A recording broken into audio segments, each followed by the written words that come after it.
6절까지의 말씀입니다. 신약성경 데살로니가전서 5장 1절에서 6절까지의 말씀, 데살로니가전서 5장 1절에서 6절 우리 한 목소리로 같이 읽도록 하겠습니다. 시작. 형제들아, 때와 시기에 관하여는 너희에게 쓸 것이 없음은 주의 날이 밤에 도둑같이 이를 줄을 너희 자신이 자세히 알기 때문이라. 그들이 평안하다 안전하다 할 그때에 임신한 여자에게 해산의 고통이 이름과 같이 멸망이 갑자기 그들에게 이르리니 결코 피하지 못하리라. 형제들아, 너희는 어두움에 있지 아니하매 그 날이 도둑같이 너희에게 임하지 못하리니 너희는 다 빛의 아들이요 낮의 아들이라. 우리가 밤이나 어둠에 속하지 아니하나니 그러므로 우리는 다른 이들과 같이 자지 말고 오직 깨어 정신을 차릴지라. 아멘. 우리 말씀의 제목 같이 한번 읽어보겠습니다. 시작. 반드시 이르게 될 주님의 재림. 반드시 이르게 될 주님의 재림. 우리는 지난주에 죽음에 대한 주제를 다루었었습니다. 13절에 형제들아 자는 자들에 관하여는 이라고 하면서 죽음에 대한 이야기를 다뤘었는데요. 여러분 성경을 읽어보시면은 특별히 이제 성탄의 계절을 앞두고 주님의 생애를 여러분들이 사복음서를 한번 쭉 읽어보시면은 사복음서의 내용에 무려 3분의 1이 넘는 분량이 어떤 내용인지 아십니까? 예수님의 죽음에 대한 이야기에 초점을 맞추고 있음을 우리가 볼 수 있습니다. 예수님 자신도 이렇게 말씀하셨죠. 내가 이 땅에 온 것은 섬김을 받으려 함이 아니라 도리어 섬기려 하고 자기 목숨을 많은 사람의 대속물로 주려 함이라. 그러니까 예수님이 이 땅에 오신 이유는 죽음에 대한 이유라는 거예요. 예수님의 죽음은 그냥 죽음이 아닙니다. 어떠한 죽음입니까? 우리를 위한 대속의 죽음입니다. 예수님의 죽음 자체가 우리의 죄와 허물을 위한 대속의 죽음이란 얘기죠. 그래서 우리 성도들이 죽음을 바라볼 때는 죽음이라는 것이 그저 형벌, 저주, 심판 이런 거라고 여기면서 두려워할 것이 아닙니다. 예수님이 우리의 죄를 위하여 대속의 죽음을 죽으셨기 때문에 우리에게 있어서 죽음이라는 것은 더 이상 저주와 심판이 아니요 무엇으로 본다고 말씀드렸습니까? 잠으로 본다라고 말씀을 드렸죠. 성도들은 죽음을 바라볼 때 잠으로 보는 것입니다. 왜요? 예수님이 우리를 대신해서 형벌을 받으시고 십자가에서 나의 죄를 대신해서 심판받으셨기 때문입니다.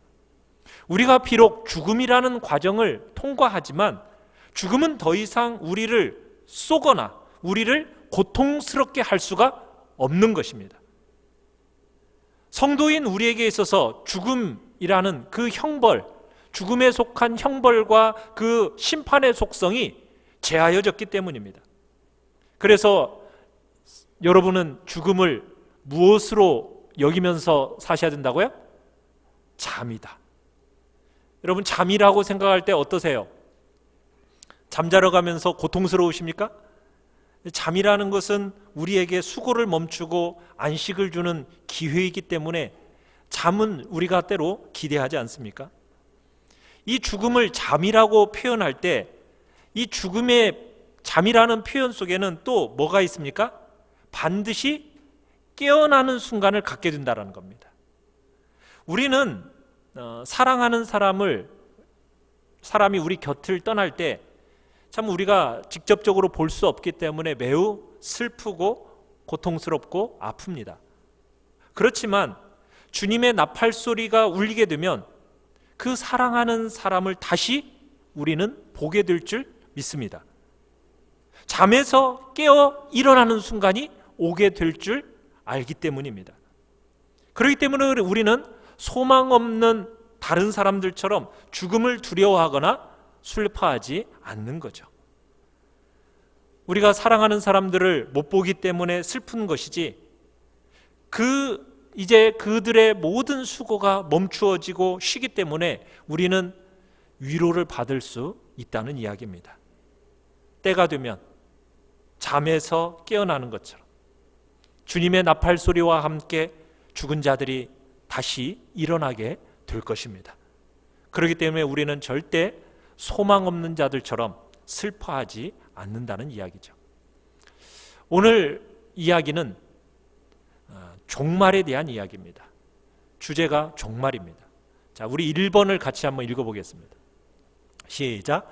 종말은 예수님의 재림과 함께 옵니다. 사랑하는 성도 여러분, 이 세상에 마지막이 있다고 믿으십니까? 그 마지막에 하나님께서 우리를 심판하실 거라는 것, 여러분은 믿으십니까? 그렇다면 정말 그 일이 정말 일어날 거라는 것을 여러분들이 믿는다면 여러분들은 어떻게 준비하고 계십니까? 성경은 이야기합니다. 반드시 종말이 온다 이야기하고 있습니다. 창조와 함께 세상이 시작되었듯이 그렇게 가르치듯이 마찬가지로 마지막이 있다, 종말이 있다, 그거 반드시 있다라고 가르치고 있습니다. 그리고 그 마지막 때 우리 모두는 하나님의 심판대 앞에 서게 될 것입니다. 숨길 것도 없이 모두 발가벗은 채로 우리의 모든 삶이 그분 앞에 드러나게 될 것이고 그분 앞에 재판을 받게 되는 순간 모두 다가 맞게 된다는 이야기입니다. 하나님이 이 세상을 심판하는 그 순간 반드시 올 텐데 여러분, 다른 사람들, 남들이 나를 어떻게 보았는가, 이건 중요한 게 아닙니다. 정말 공의로우시고 공평하신 하나님, 그분이 우리의 삶을 재판하는 순간이 반드시 온다라는 것, 성경은 우리에게 말하고 있는 겁니다. 자, 그날을 오늘 본문에서는 뭐라고 부르고 있습니까? 자, 우리 1절, 2절을 같이 한번 읽어보겠습니다. 1절, 2절입니다. 시작. 형제들아, 때와 시기에 관하여는 너희에게 쓸 것이 없음은 주의 날이 밤에 도둑같이 이를 줄을 너희 자신이 자세히 알기 때문이라. 여러분, 마지막 재판의 날, 종말의 날을 지금 여기에서는 무슨 날이라고 부르고 있습니까? 주의 날, 이렇게 부르고 있죠. 여러분, 이 주의 날이라는 단어는 구약 성경 선지서들 가운데서 자주 등장하는 단어입니다. 여호와의 날, 주의 날. 이 주의 날이라는 단어가 이제 신약 성경에까지 이어지면서 중요한 주제 중에 하나로서 등장을 하고 있습니다. 여러분, 성경에서 말하는 이 주의 날이라는 것은 어떤 의미일까요? 여러분, 하나님이 이 세상을 다스리심을 믿으시죠?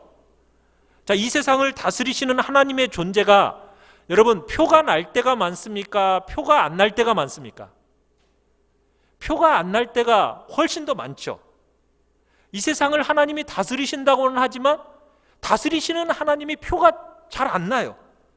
자, 그런데 주의 날에는 주님이 이 땅에 당신이 살아계시고 그리고 이 땅을 다스리신다라는 것을 분명하게 보여주시는 날입니다. 그날을 가리켜서 바로 주의 날, 이렇게 부르고 있는 거예요. 우리의 눈에 하나님이 잘 안 보여요. 그렇지만 하나님이 정말 계시고 하나님께서 이 세상을 통치하시는 분이라는 사실을 확실하게 보여주는 날, 그날이 바로 주의 날입니다. 그래서 그날에는 악한 자들은 형벌을 면할 수가 없습니다. 그날에는 하나님의 백성들은 말할 수 없는 영광과 복락을 얻게 될 것입니다. 자, 이 주의 날이 이제 신약에 오면서 어떠한 날로 이렇게 변천이 되느냐면 그리스도의 날, 예수 그리스도의 날, 이렇게 변화가 이렇게 연결이 되어집니다. 바뀌게 돼요. 자, 그러면서 구약에 흐르고 있던 이 주의 날이 신약에 오면서 뭐와 연결이 되느냐면 예수님의 재림과 연결이 되는 거예요. 재림과. 그래서 우리에게 마지막 순간이 예수님의 재림과 함께 오게 될 거라고 지금 성경은 아주 선명하게 우리에게 말하고 있는 겁니다. 이 세상의 종말은 옵니다. 그런데 그날은 신약 성경의 근거에서 보면 예수님이 다시 오시는 그날이 바로 세상의 마지막 날이 될 거라고 우리에게 가르치고 있는 거죠. 예수님의 재림과 함께 세상은 마지막을, 종말을 보게 되는 겁니다. 자, 그런데 여러분, 재림과 종말이라는 주제를 다룰 때 세상이 관심을 갖는 것과 성경이 관심을 갖는 내용이 달라요. 종말이라는 주제를 다룰 때 세상은 어디에 관심 갖는지 아세요? 언제 오실까? 여기에 관심을 갖습니다. 언제 오실까? 여기 계시는 분들은 참 한참 시끄러웠던 때 있었죠. 종말에 대해서, 예수님의 재림에 대해서. 1992년 10월 28일 기억하십니까? 이장님의 다미선교회가 얘기했던 그때. 그런데 대부분의 이단들은 시한부 종말론으로부터 시작이 되어져요. 날짜를 정해놓습니다. 예수님이 이날 오신다. 그래서 대부분의 이단들은 거기서 시작합니다. 신천지도 거기서 시작이 됐어요. 그리고 여호와의 증인도 그렇고요, 안식일교도 그렇고, 또 말일성도 예수 그리스도교라는 몰몬교도 그렇고, 모든 이단들은 시한부 종말론과 함께 시작이 되어져요. 그래서 사람들은 재림의 날을 짜맞추려고, 알아맞히려고 참으로 많은 노력을 기울입니다. 세상을 사람들은 거기에 관심이 많아요. 말세를 생각할 때마다 언제가 말세일까? 때와 시기를 맞추려고 하는 거예요. 여러분들은 1999년을 살아오셨잖아요. 그죠? 1999년이 어떤 해였는지 여러분들 기억하십니까? 그 해가 마지막 해가 될 것처럼 얼마나 세상이 난리를 쳤습니까? 컴퓨터에 무슨 일이 생길 거라고 하면서 Y2K 별 얘기가 나오면서 세상이 어떻게 될 것처럼, 마지막 날이 될 것처럼 우리가 얼마나 두려움 속에, 또한 많은 근심 속에 지냈던 때입니까? 자, 그런데 어떻게 되었죠? 그날은 지나서 지금 20년이 흘러버렸습니다. 우리 99년만 그랬던 게 아니에요. 999년에도 그랬습니다. 그때의 책들 속에도 종말에 대한 이야기, 예수님의 재림에 대한 이야기가 잔뜩 기록되어 있어요. 1400년대에는요 패스트라는 전염병이 돌아서 유럽 세계 속에서 수많은 사람들이 죽어나갔어요. 그때 사람들이 뭐에 대해서 생각했을까요? 종말에 대해서 생각했습니다. 자, 오늘 이 시대를 살아가는 2020년을 살아온 여러분들, 지금 코로나19라는 바이러스를 경험하면서 여러분들은 뭘 또 생각하게 되셨습니까? 종말에 대해서, 예수님의 재림에 대해서 생각을 하셨을 거예요. 그러면서 사람들은 끊임없이 이때를 기점으로 해서 언제 예수님이 올 거다, 마지막 날이 언제일 거다라는 날짜를 알아맞히는 데 굉장히 혈안이 되어 있습니다. 거기에 온갖 관심을 다 기울인다는 얘기입니다. 그런데 성경은 변함없이 뭐라고 말하는지 아십니까? 오늘 1절에 보시면은 때와 시기에 대해서는 너희에게 쓸 것이 없다, 이렇게 얘기하고 있어요. 성경에서는 때와 시기에 대해서는 알도록 우리에게 허락되어 있지 않은 주제라는 거예요. 종말이나 재림의 이야기를 세상 사람들처럼 그때가 언제인가 이런 것을 알아맞히는데 주님은 그런 것을 원하지 않으십니다. 강조가 다른 곳에 있는 거예요. 때와 시기에 관해서 관심을 벗어나라는 거예요. 성경이 진짜 우리에게 원하는 것은 무엇입니까? 종말을 준비하고 재림을 믿는 성도들의 삶의 방식을 이야기하고 있습니다. 자, 2번을 같이 한번 읽어볼까요? 시작. 재림의 때와 시기는 알 수 없습니다. 자, 2절에 보시면은 주님의 재림의 때에 관해서 뭐라고 말하고 있습니까? 뭐와 같이 이를 것이다? 밤에 도둑같이 이를 것이다. 여러분, 도둑이 오는 시간, 몇 날, 며칠, 몇 시에 온다 말하고 옵니까? 그렇지 않습니까? 그렇게 말하고 하지 않죠. 주님의 재림과 관계해서 성경의 변함없는 이야기는 그날과 그때는 모른다는 거예요. 자, 여러분 마태복음 24장 36절 같이 한번 읽어볼까요? 시작. 그러나 그날과 그때는 아무도 모르나니 하늘의 천사들도 아들도 모르고 오직 아버지만 아시느니라. 여러분, 그날과 그때는 어느 정도로 모른다라고 지금 얘기하고 있습니까? 천사가 모르는 것은 말할 것도 없거니와 누구도 모른다고요.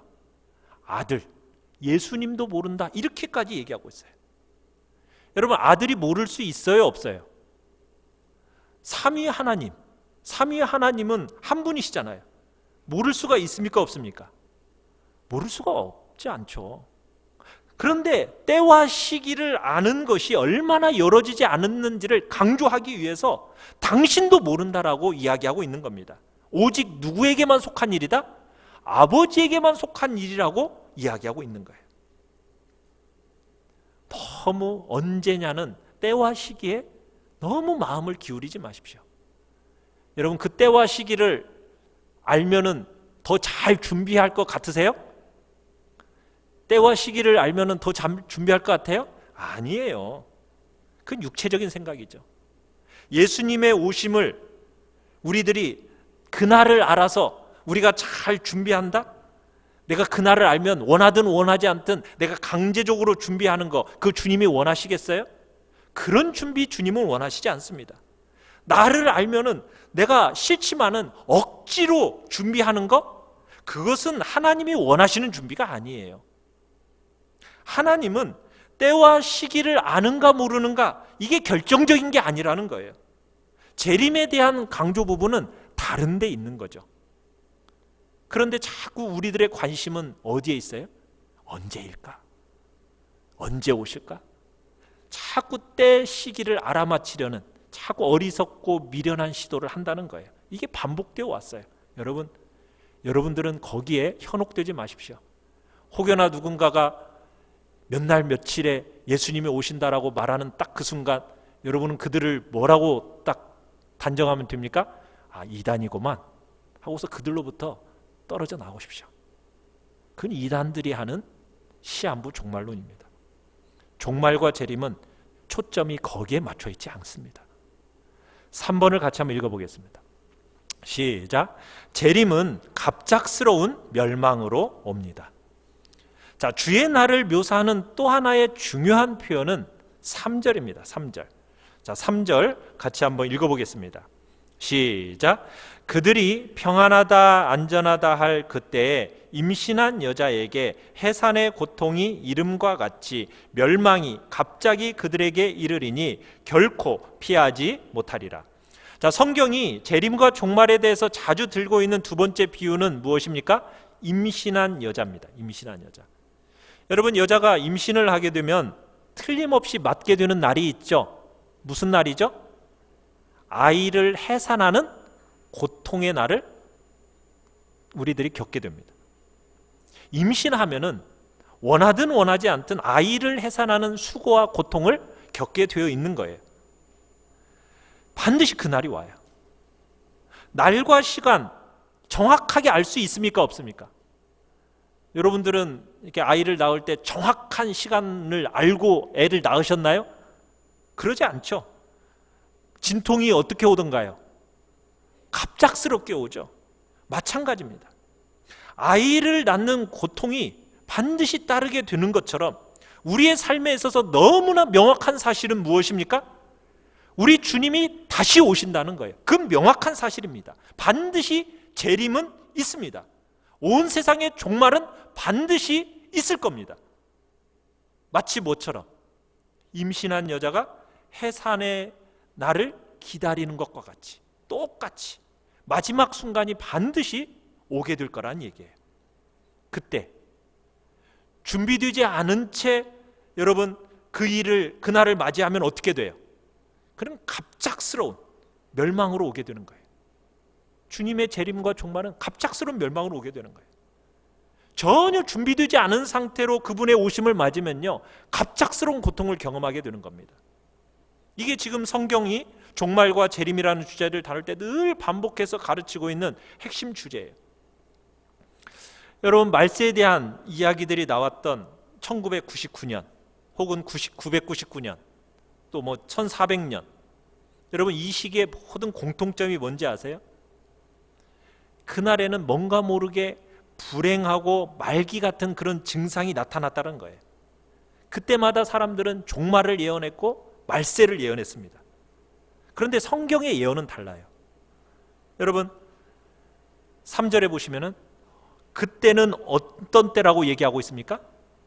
평안하다, 안전하다 하는 그때에, 그렇게 얘기하고 있어요. 마치 임신한 여자가 해산의 고통을 겪는 것처럼 갑작스러운 멸망이 임하게 될 거다, 지금 이렇게 표현하고 있습니다. 세상은 말세지말의 현상이라고 막 부추깁니다. 종말이 왔다라고 막 이야기합니다. 그런데요, 성도는 어떤 사람입니까?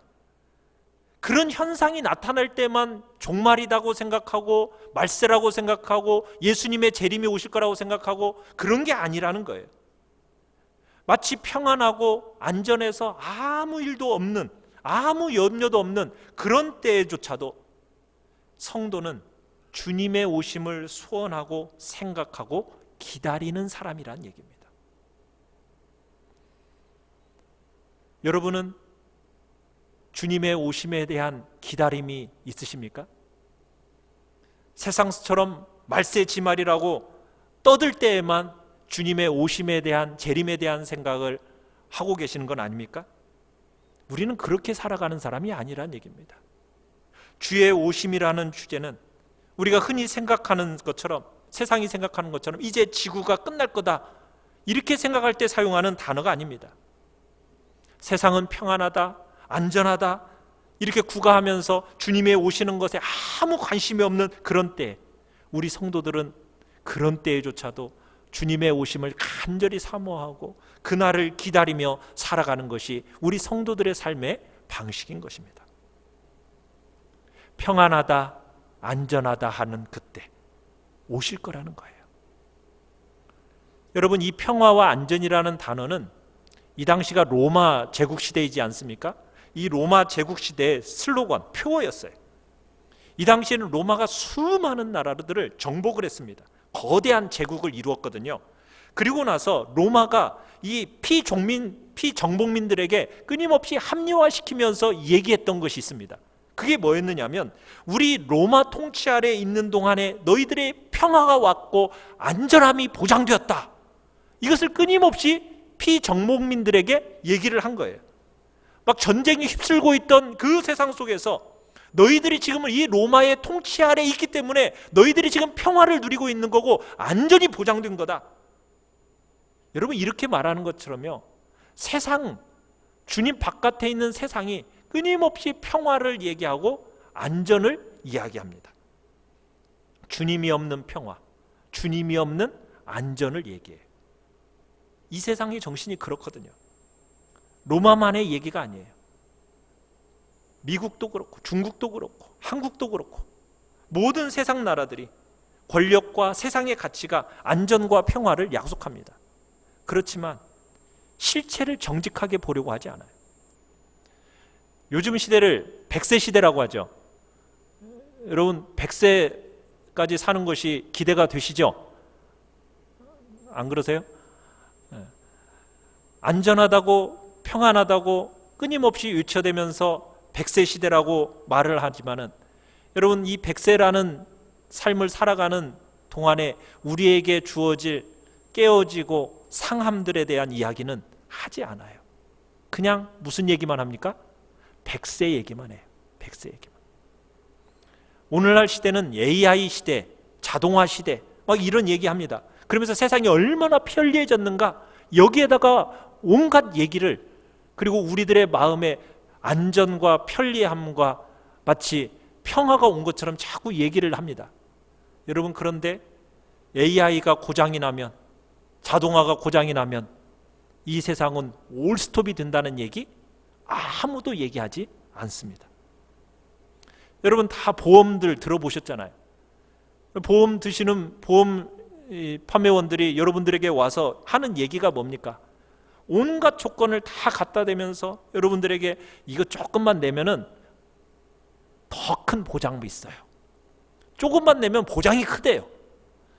그래서 그 큰 보장을 믿고서는 보험 들고서 무슨 일이 생겨서 여러분들이 사고가 나서 좀 받아보려면 어때요? 돈이 금방금방 잘 나와요? 이건 안 됩니다. 저건 안 됩니다.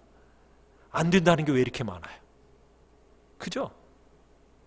그런 얘기는 하지 않아요. 오로지 뭐예요? 적게 내고 많이 받아간다는 그런 얘기만 하고 있는 거예요. 세상은 그래요. 안전과 평안만을 이야기합니다. 그런 세상의 메시지를 던지면서 부동산을 사십시오, 집을 지으십시오, 장가 가시고 시집 가십시오, 막 이런 쪽으로 몰고 가는 거예요. 이렇게 말할 때 여러분 성도들은 임신한 여인에게 해산의 수고가 반드시 오는 것처럼 우리의 중심은요, 이 세상의 가치관에 함몰되어서는 안 되는 것입니다. 주님의 오실 날이 목전에 있는 것을 알고 잘 깨어서 우리가 준비하는 것이 성도들을 향한 종말에 대한 우리 주님의 기대의 핵심이라는 거 기억하시길 바라요. 자, 네 번째 같이 한번 읽어보겠습니다. 4번입니다. 시작. 성도에게는 재림의 날이 도둑처럼 오지 못합니다. 자, 여러분, 종말을 지금 성경이 묘사할 때 두 가지로 묘사했습니다. 한 가지는 밤에 도둑같이 주님이 오신다. 또 한 가지는요, 임신한 여자에게 해산의 고통이 임하는 것처럼 갑작스러운 멸망이 임하게 될 거다. 지금 이 두 가지를 일반적인 종말에 대해서 얘기한 다음에 이 사건을 우리에게 적용을 시킵니다. 성도인 우리에게 이 종말이 어떻게 적용되는가 4절을 보시면은 우리가 볼 수 있어요. 4절 5절을 읽을 텐데요, 우리 한글 성경에는 형제들아 이렇게 시작되죠. 그런데 원문에는 접속사 하나가 붙어 있습니다. 뭐라고 붙어 있느냐면 그러나라는 접속사가 붙어 있어요.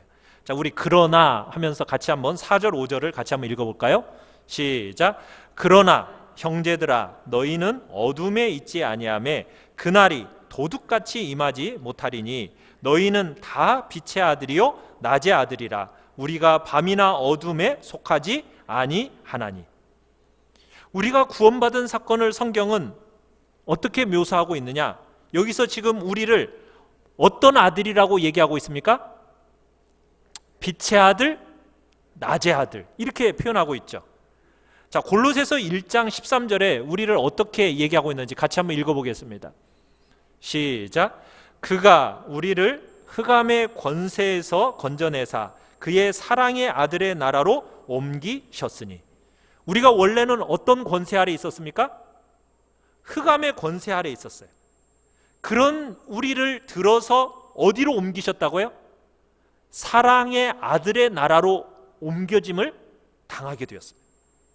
자, 베드로전서 2장 9절을 같이 한번 읽어볼까요? 시작. 너희를 어두운 데서 불러내어 그의 기이한 빛에 들어가게 하셨다. 자, 우리가 어디에 속에 있었는데, 어두운 가운데 있었는데 우리를 부르셔서 어디 속으로 들어가게 해주셨다고요? 기이한 빛 속으로 들어가게 우리를 불러내셨습니다. 자, 요한일서 1장 5절을 같이 한번 읽어보겠습니다. 시작. 곧 하나님은 빛이시라 그에게는 어두움이 조금도 없으시다는 것이니라. 자, 하나님은 무엇이라고요? 빛이십니다. 자, 우리가 빛 되신 하나님과 아무 관계없이 하나님을 등지고 살 때는 우리들은 어떤 상태에 있었어요? 어두움 속에 있었습니다. 흑암 가운데 있었습니다. 여러분, 어두움이 보여주는 것이 뭘까요? 어둠은 두 가지를 예표하고 있습니다. 무지와 무관심이에요. 뭐라고요? 무지와 무관심. 우리가 과거에 빛이신 주님과 관계없이 살 때는요, 무지와 무관심의 세계 속에서 살았어요. 종말과 주님의 재림에 대해서 무지했고 무관심하게 세상을 살았었습니다.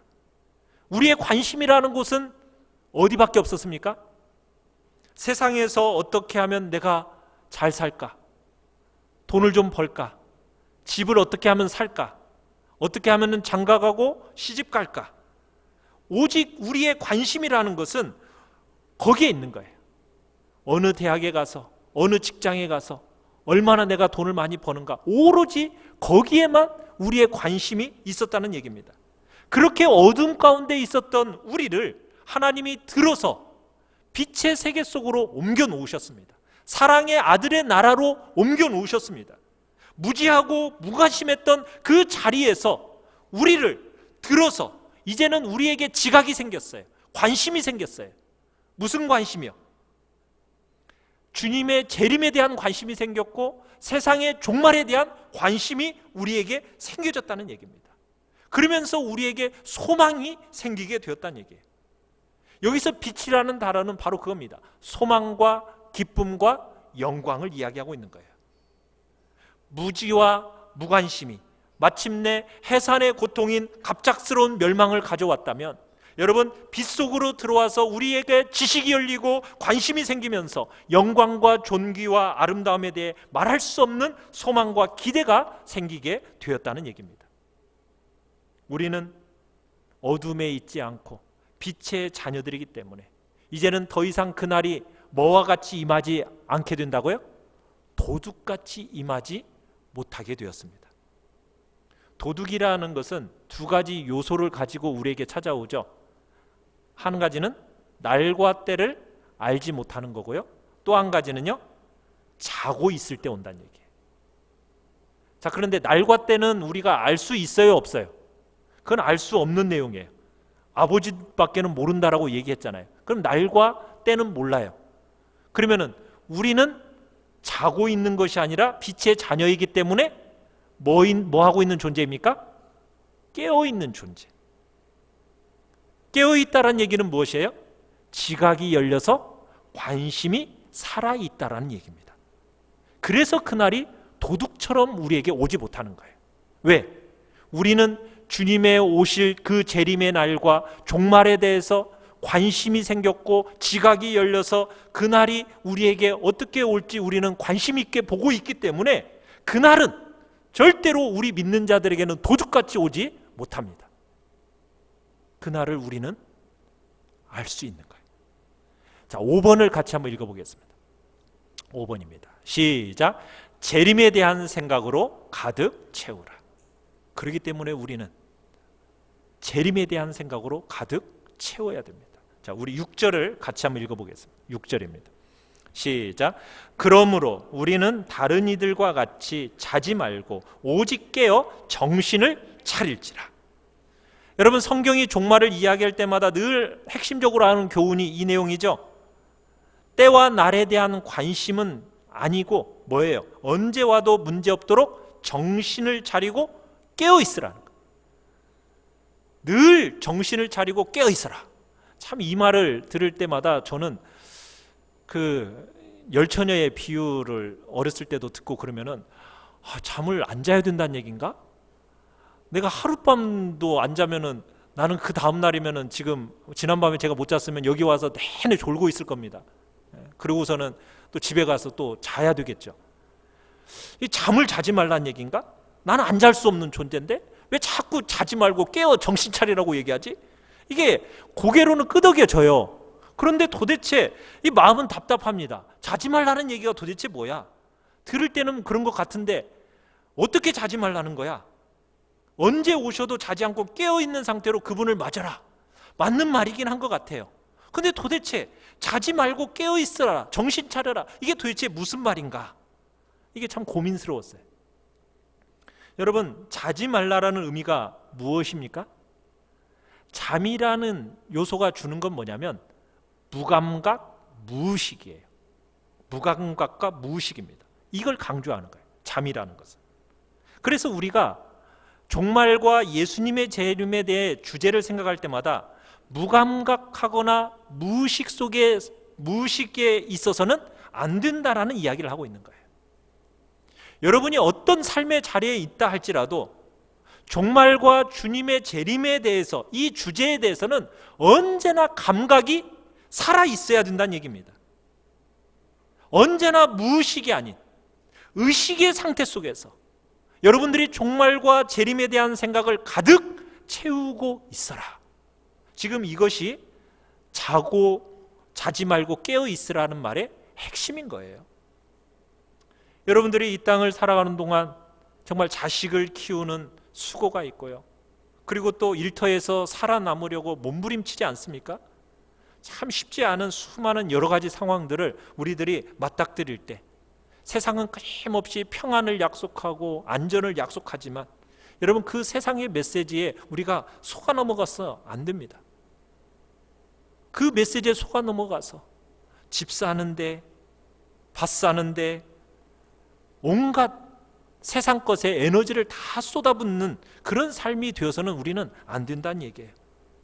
우리에게 그런 순간조차도 우리는 주님의 재림과 이 세상의 마지막 순간이 있다는 것을 우리는 한순간도 우리의 관심으로부터 떠나지 않게 해야 된다는 이야기를 하고 있는 겁니다.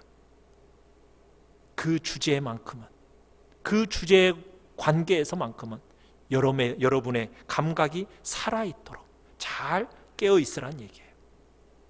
그래서 주님이 언제 오셔도 문제가 안 되도록 여러분들의 감각이 깨어있어서 주님이 언제 오시더라도 주님을 잘 맞이할 수 있도록 여러분들이 참으로 여러분의 생각 속에 주님의 재림과 마지막 날에 대해서 생각을 주님의 가득 채우라는 지금 얘기를 하고 있는 거예요.